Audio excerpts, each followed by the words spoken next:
Ladies and gentlemen, welcome to The Chin Plays, the very first video in which I'm gonna tape myself playing video games so you can enjoy it. If you've been reading my blog last month, you know that I pick one game every month and I devote most of my playing time to it. Last month that was The Secret World, and I wrote about it on my blog. You can find the links in the description. This month, I want to do it somewhat different. I want to actually make some, well, you know, of these Let's Play videos, where you can actually see me play the game I've chosen for the month. And, as you can already see, this month, I've chosen Torchlight II. It's not an MMO, but it doesn't have to be, right? I can enjoy myself some single-player hack and slash from time to time, so in this very first video, we're just gonna, you know, take a basic look at the game, mostly at the character creation, and I also talk you into what this game is and why I chose it. Well, let's start with that. Why did I pick Torchlight II? Well, Torchlight II has been out for a while. I think it must have been almost a year now, and I've only played it a few hours. I bought it a week after launch and I just got into it, but I was kind of burned out on the whole hack and slay genre, and I think that's the reason why I didn't really stick with it. So now that the Guts editor, so the thing that lets you create new content easily, has come out, well, it piqued my interest again. I looked into my Steam library and I saw it there. I was like, hey, why not? It looks really cool. I really dig the comic style graphics, and I remember the 3 or 4 hours I played it was really fun. At least a lot better than Diablo 3 or any other hack and slay I played. So, well, that's the reason why I'm going to play it, and we're just going to start with a brand new character, a brand new game. I really have to learn this game again. I mean, it's not that different than other hack and slay games. You point your mouse cursor, you click, and you kill something, and then you pick up loot. It's, you know, your typical virtual pinata slay fest. But we'll see if it's that typical. Alright. Well, let's dive right into it. We're just gonna click new game, and we're gonna make ourselves a new character. This is the part I really love about games, you know, making new characters and seeing what options I have. Okay, there's a lady with some really big mace-like tool and a panda next to her. Yeah, you also have a pet in this game, which fights for you, which you can transform into other creatures through food, but that you can also send to the city to sell your loot, which is just amazing. I mean, this is something that annoys me in most other hack and slay games. When my bags are full, I just have to, you know, break my flow of slaughtering monsters and have to get back to town. Here, I could just tell my panda to prep my stuff, sell it in town. I don't really know how he does it. I mean, can you imagine an animal haggling with some kind of merchant? Well, that doesn't matter. Alright, as you see, we can pick between 4 different classes. We already have the engineer selected, who is equipped with ember-powered weapons and armor, and keeps the frontier in working order. Well, I can believe that if you have a mace like that. Then we also have the Outlander, who is versed in arcane arts and ancient pacts. Outlanders wield guns and magic with equal skill. A magical gunslinger. Well, that sounds cool. And we also have the Berserker, who is brutal and swift, and Berserkers call upon powerful beast magic to augment their deadly combat skills. Ooh, well, she looks like she had some bad acid. I'm kind of scared of her. And then finally we have the Embermage. One word, not two, Embermage. One word. Who is trained in the arcane arts, and Embermages employ a variety of elemental spells to deadly effects. Sounds like your run-of-the-mill sorcerer. As you can see, we also have them all in both genders. So, no gender-fixed classes, which is something I like. Something I always hated about playing Diablo 2, that if I wanted to play some classes, I was bound to a gender. Would have loved to play a female barbarian. Well, I can in Diablo 3, but the game kind of sucks. Alright. I'm feeling like playing an engineer. I mean, look at this. Look at this slick dude. I mean, he has like steampunk outfit and cool goggles, and I'm just gonna pick a different pet though. Well, you can pick different faces. Oh, wait. Yes. Monocle, mustache. Man, that's all an engineer needs. But we're gonna need better hairs. Oh, wait. Alright, there's only one where it can have the goggles. No, there's two different, but monocle and goggles, that might be a bit of overkill. Well, I really dig... Well, I actually like the goggles. Okay, we're gonna go with that. But I need a different hair color. I'm not gonna be a ginger. White. Oh yeah. Grandpa Engineer. Bringing the fury. Oh yeah. Yeah, we're gonna go with that. And I'm also gonna call him Grandpa. Yeah. That's not the kind of grandpa you want to have in your family. I mean, he's gonna smack your ass. Alright, we'll make the character. Ah, we can select our pets. So there's a wide variety of pets. It goes from alpaca to panther to bulldog. There's a chakawari, whatever that may be. But it looks kind of fancy if you're into raptor, dragons, abominations, whatever. Alright, but there's also cats. Why would I want to have a cat if I can have an alpaca? You know how badass alpacas are? They just spit in your face if you're not careful. What does a cat do? It goes like meow. Yeah, too many cat videos on the internet already. I'm not gonna pick a cat. Stags? Well, no. A papillon? No effing way. A hawk on the other hand, well... Hey, I select the hawk. Yeah, there it is. I think I'm gonna be annoyed by the fact that this will be fluttering around all the time. That's what I hate about flying pets. In World of Warcraft as well, if you're playing a hunter and you have a flying pet, that's annoying. It always flutters around. A badger. It's not just any badger, ladies and gentlemen. This is the fearsome honey badger. And as we all know, honey badger doesn't give a shit. No, he doesn't. And that's the reason why I should pick him. I mean, he doesn't just give a shit. He will probably beat up all the monsters before I can. Alright. I'm gonna pick this badger. I don't even have to look at the other options. What are they? I mean, an owl. Come on. A hat crab. Do I look like some dude from Half-Life? I think not. And a ferret. Well, kudos for the fact that the ferret seems to have goggles. When we're gonna look at it, look, it has goggles. That's pretty cool, but come on. A honey badger. Who wouldn't want to have a honey badger as a pet? Alright, we need a good name for him. A good one. I mean, he's fearsome already, so we need a name that doesn't intimidate the people even more. I mean, if they know a honey badger is coming, they should be comfortable knowing that it has a silly name. So I'm gonna call him Theodore. Yeah, Theodore the honey badger. You think he cares about his name? No, he doesn't, because he's a honey badger, and honey badger doesn't give a shit. Alright, we have our grandpa with his fearsome Theodore as a pet. And we click OK. Difficulty. Casual mode is great for players of all ages who favor fun action without deeper challenge. Pass. Best for first time players. Normal mode presents a wide range of challenge without requiring in-depth knowledge of the game. Well, that sounds... Well, what's veteran? Veteran is intended for players familiar with Torchlight. If the challenge will become too difficult, you may need to take an extra time to improve your character's abilities to progress. In other words, if it gets too hard, you need to grind your ass off.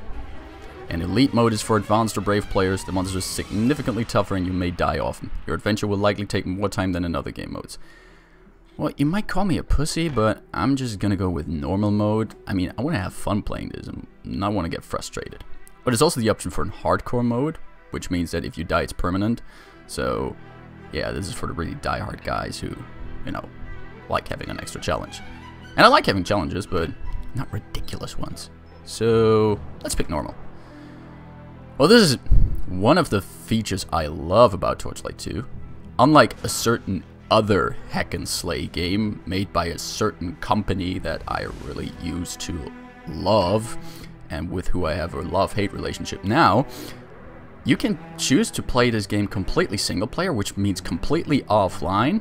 You can play it on the internet, on the Runic Game servers, or you can host your own LAN game.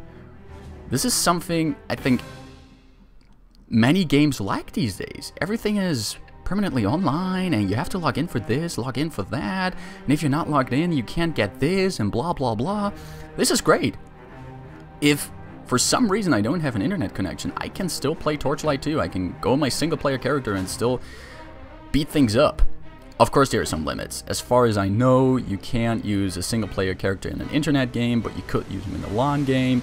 I'm not sure, but we're just gonna go with single player. I don't want to be annoyed by any people from the internet, so let's play single player. And I think we're gonna get an intro video, so I'm just gonna shut up so you can enjoy the video, and you hear from me after that video. And after the loading screen is done. That's one weird lady statue. Oh, I think it's starting. Yeah, it's starting, people. There it comes. Oh, it's yellow. Oh.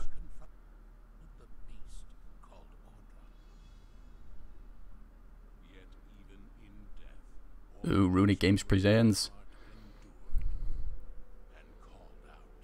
What has happened here? Oh, I think I have to sound too low to actually hear anything. Yeah, if you played the first Torchlight, you're gonna remember this girl. I don't remember these soldiers, but I remember that girl. You actually meet her pretty early in the game. And she seems to be fighting cool guys here. Yeah, that's gotta be the alchemist, like the big bad of this game. But he has nothing on this girl. I mean, she's epic. She seems to follow the idea that as a woman you don't need armor. But she has her fighter boyfriend for that, who is charging in. Don't you just love the animation of this? I would really dig a Saturday morning cartoon in this animation style. That would be cool. That would just be awesome. Oh yeah, I excuse for the fact that you can't hear anything of this video. But if you want to have it with sound, then get your butts on Steam and buy Torchlight 2. And you could watch it yourself. Because you should. You should really invest money in this. I can already tell you that. But why? Well, I can tell you in the following weeks. Oh yeah, there's some epic battle, and he has an eye patch, which is of course cool. You're immediately 20% cooler with an eye patch. We all know that. Looks like she got hurt, and that has to hurt. But considering she adheres to the logic of fantasy superheroes, this will probably not have killed her. Well, this does hurt. Alchemist dude is firing around like pew pew laser beams. It's alright, dude. Man, anger issues much? Okay, so you run away, and I guess that's my signal to drop into the game. Because if the big heroes can't solve it, I can probably solve it. Yeah, Torchlight 2. Ah, here we are. Okay, so let's take a look at my screen. You can see my Theodore walking around here. He has a backpack. He's gonna need it. Oh, it's nothing new. Red bubble is my health. Blue bubble is my mana. And these here are my charges. Turns out that as an engineer, I gain charges by damaging enemies up to a maximum of 5 charges. If charges are available, certain skills like Flame Hammer will consume a charge to significantly increase power. Some skills consume all available charges, while others help to gain charges more rapidly. Charge will decay after a period of inactivity. So basically, the more I break people's faces, the more awesome I get, and if I use awesome abilities, they become super awesome from my awesome. It's a cycle of awesomeness, and I think it's awesome. Well, you can see that the style of this game is pretty cartoony, which is no problem. I think it's no problem to me. I like cartoony styles. That's one of the reasons I played World of Warcraft for such a long time. Mouse controls are simple, it's just point and click. And I have a quick bar, 1 to 0. I can put a skill on my right mouse button, and yeah, it's fairly standard. Oh, in the left upper corner, we can also see health and mana of my creature. I can put it into different stances. I can send it home. But I'm not going to do that yet, because now I'm going to kick some ass. And this guy has an exclamation mark over his head, which probably means that he wants me to do his dirty work. Let's see what you got. He's the Destroyer. I think this is as far as I can go. You should carry on to the Asterian Enclave, but you're on your own. Warn them that the Alchemist destroyed Torchlight, and is headed their way. He may be there already. Oh boy, yeah. Those alchemists. Never trust them. I got a new quest. Right corner, my minimap, and the star points me in the right direction, and I hope it also points me into the direction of monsters I can't kill, because I want to slaughter some stuff. Let's see. Yeah. See, this is really simple. This is all... Oh man, this is cool. This is cool. I can smash my hammer underground and it goes like, boom bitches, you're gone. That's how I roll. So yeah, point and click, there's mobs everywhere. I smashed them to pieces. I literally smashed them to pieces. Wow. It's kind of brutal though. But I don't mind because I am brutal, people. My name is Grandpa, and I got Theodore the Honey Badger with me. Oh, big guys. I love big guys because, you know, the bigger they are, the harder they fall. Ooh, I found a spell scroll. In the spells tab of your inventory, you can right-click on the scroll or drop it into one of your spell slots to learn it, and you'll gain a new ability. You can also teach your pet spells by dropping it into the appropriate slots in the inventory. I can teach Theodore some spells? Oh, yeah. Wait.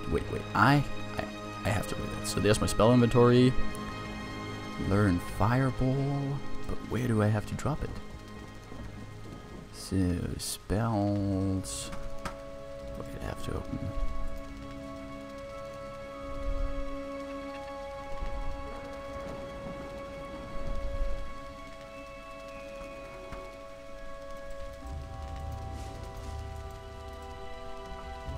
Pet panel.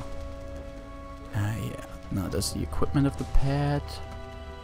I want to have him learn a spell. You may know causes you would skills and spells. I have learned that.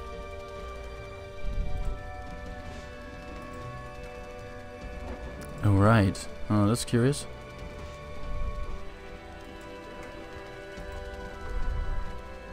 Ah, yeah, my pet has learned. That's cool. So now Theodore, the honey badger, who already didn't give a shit, is able to throw fireballs.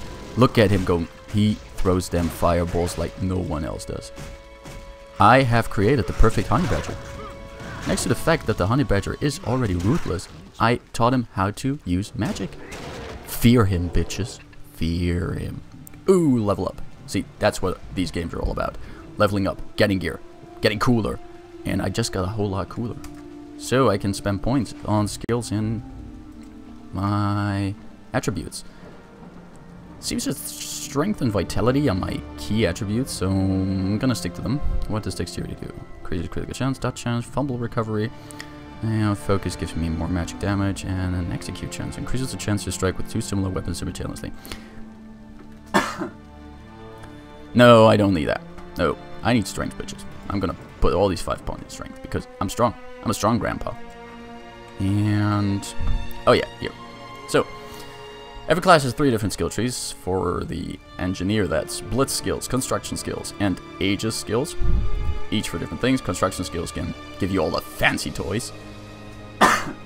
My apologies. For example, I could start with a healing bot that keeps me alive, and which goes all the way to a sledge bot. But I'm not into minions on this one. Aegis skills are more of your protective skills, giving you armor and shields and all that cool stuff. And the blitz skills, well, it has a flame hammer.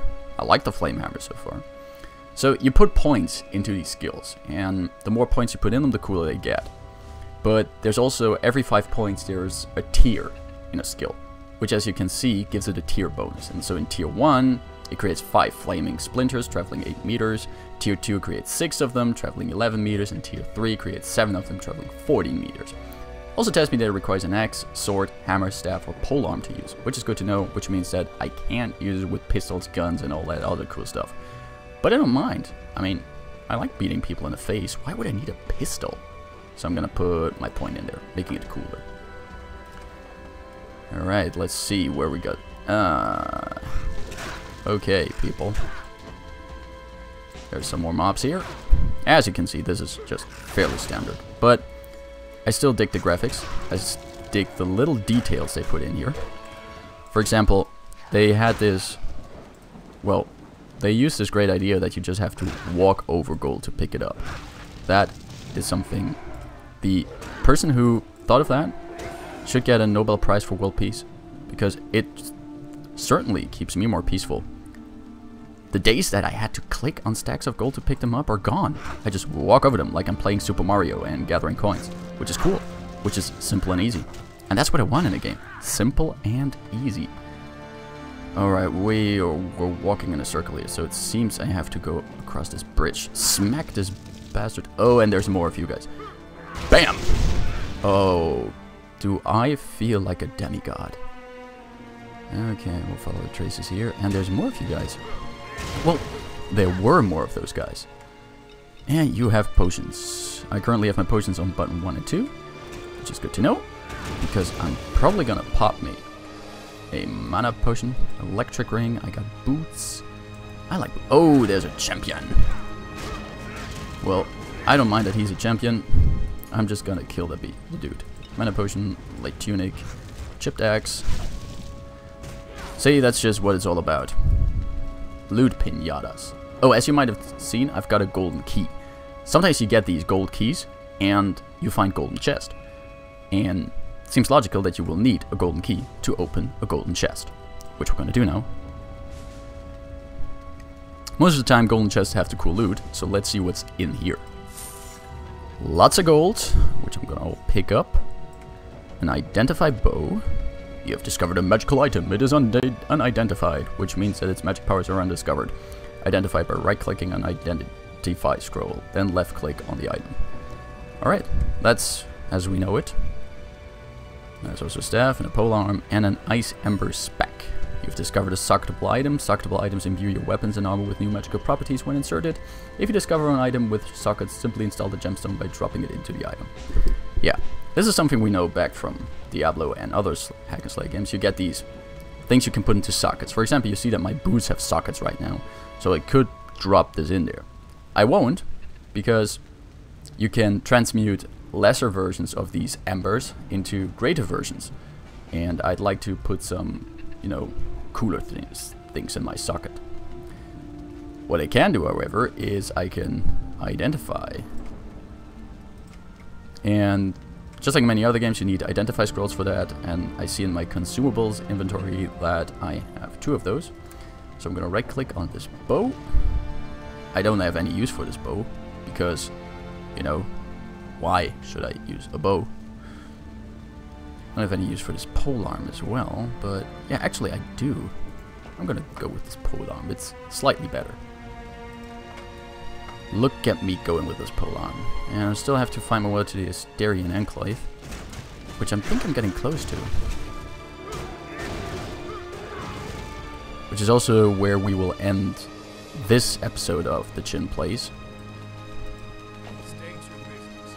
Oh, I saved his life. Oh yeah, and he gonna give me an item as a reward. You're not two-handed. I can get colors and stuff with my pet, which makes them better, which is cool. I think I'm gonna need a hood. Oh yeah, I'll put on a hood. More gold for me. That Ratlin over here. I hate war beasts, and that's why I smash them. And I smash these guys. I got another level up.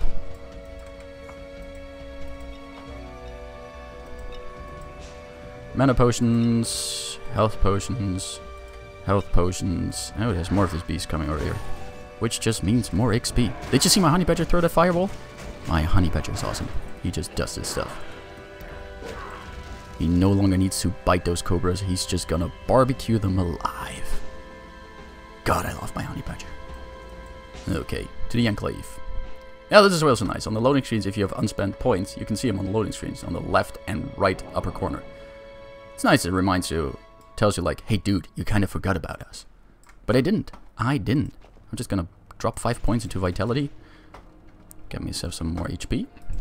And I'm gonna drop another point in the Flame Hammer, filling up that first tier. Oh, there's this guy that gives me, I have to talk to.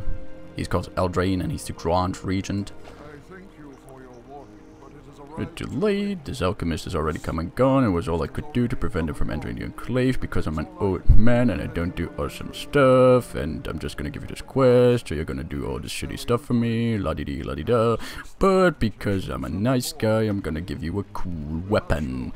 And the cool weapon you're gonna give me is a Savage War Club. Yeah. Yeah, stop talking, dude. Oh yeah, you want me to scout some stuff. Might attack the Wellspring Temple and attempt to reach the Guardian of Water. For what nefarious purpose, I'm afraid to speculate. Who uses the word nefarious? You have to be an old weird guy to use the word nefarious. Alright, scout the Wellspring Temple and determine if the Guardian of Water is in any danger. Alright, I'm gonna do that.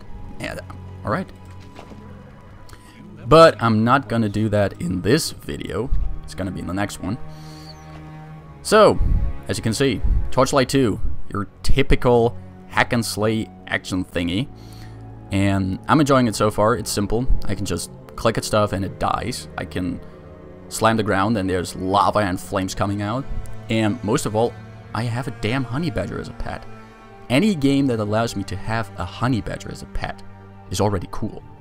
So, come back next week for the second video where we play along and see if this Guardian of Water is in any serious danger.